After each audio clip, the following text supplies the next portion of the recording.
दशकों से बिहार में सपना था भारतीय जनता पार्टी का कि अपना मुख्यमंत्री हो। कल ये सपना भी भारतीय जनता पार्टी का पूरा हो गया। लेकिन बिहार की सियासी फिजाओं में एक सवाल गूंजने लगा कि भारतीय जनता पार्टी ने पद तो पा लिया, क्या बिहार में कद भी उसे मिला है? चूँकि हम सभी जानते हैं कि सम्राट चौधरी पहले आरजेडी में थे, उसके बाद फिर जदयू में आया, फिर बाद में भारतीय जनता पार्टी में आया। लेकिन भारतीय जनता पार्टी ने सम्राट चौधरी को ही मुख्यमंत्री क्यों बनाया? चूँकि आरएसएस और भारतीय जनता पार्टी के कोर बैकग्राउंड के कई ऐसे चेहरे हैं, जिसमें नित्यानंद राय है, विजय सिन्हा है, दूसरे अन्य भी बड़े चेहरे हैं। भारतीय जनता पार्टी ने उसे दरकिनार क्यों किया? चूँकि आमतौर पर भारतीय जनता पार्टी को कहते हैं कि ये कार्यकर्ताओं की पार्टी है, ये सरप्राइजिंग डिसीजन के लिए जानी जाती है। तो क्या भारतीय जनता पार्टी के अनेकों नेताओं और कार्यकर्ताओं के बीच में सरप्राइजिंग मैसेज क्यों नहीं पहुंचा कि उनके आरएसएस और भारतीय जनता पार्टी के जो कोर कैडर के जो कार्यकर्ता हैं, जो नेता हैं, उन्हें ही मुख्यमंत्री बनाया जाए? आज इन्हीं बिंदु को समझने की कोशिश हम इस वीडियो में करेंगे। स्वीकार कीजिए, नमस्कार, मेरा नाम इकरामुल हक है और आप सोशल मीडिया के दो बेहद मजबूत प्लेटफॉर्म और लोकप्रिय प्लेटफॉर्म देख रहे हैं, यूट्यूब और फेसबुक, जहां आप सिटी टाइम्स के वीडियोस देखते हैं। मैं बार बार आप लोगों से अपील करता हूं कि वीडियो अगर ज़रूर अच्छी लगती हो तो आप लोगों तक पहुंचाने के लिए साझा ज़रूर कीजिएगा, क्योंकि आपका एक शेयर, कमेंट, लाइक हमें काम करने की ऊर्जा देता है।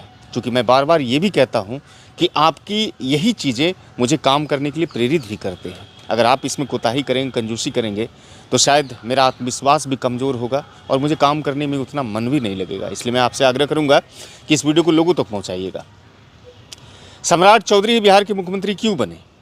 इसी सवाल को इस वीडियो में हम ढूंढने की कोशिश करेंगे।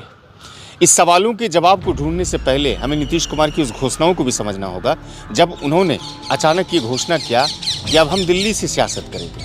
चूँकि नीतीश कुमार ने 2025 के विधानसभा चुनाव में कहा था कि 25 से 30 फिर से नीतीश, तो इस नारे का क्या हुआ? इस नारे को महज 5 महीनों के भीतर क्यों झुठला दिया गया? दरअसल 10 अप्रैल को जब राज्यसभा के लिए शपथ के लिए दिल्ली जा रहे थे, तो उनके साथ में संजय झा भी थे, सम्राट चौधरी भी थे, विजय सिन्हा भी थे, सब लोग थे। 10 अप्रैल को उन्होंने शपथ भी लिया नीतीश कुमार ने राज्यसभा के तौर पर, मेंबर के तौर पर। बताया जाता है कि सूत्र के हवाले से जो खबरें आती है कि 10 तारीख को यानी कि 10 अप्रैल को नीतीश कुमार को वहीं रुकना था, जदयू के नेताओं के साथ बातचीत करनी थी, लेकिन वो वहाँ से चले आए। अब आने के पीछे की कारण कहीं ना कहीं सम्राट चौधरी से कनेक्ट होती है। हाल के दिनों में जिस तरह से सम्राट चौधरी ने नीतीश कुमार से अपनी नज़दीकियां बढ़ाई और उनका दिल जीतने के लिए जो प्रयास उन्होंने किया, उसमें उसे सफलता भी मिली।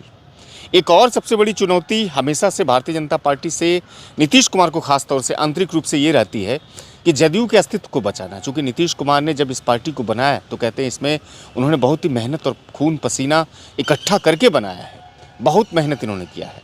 तो सवाल इस बात का था कि क्या जदयू को बचाना भी उसके लिए एक चैलेंज था?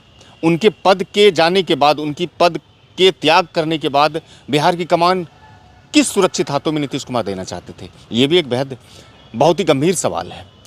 सम्राट चौधरी को मुख्यमंत्री इसलिए बनाना चाहते थे नीतीश कुमार, ताकि जदयू सुरक्षित रह सके।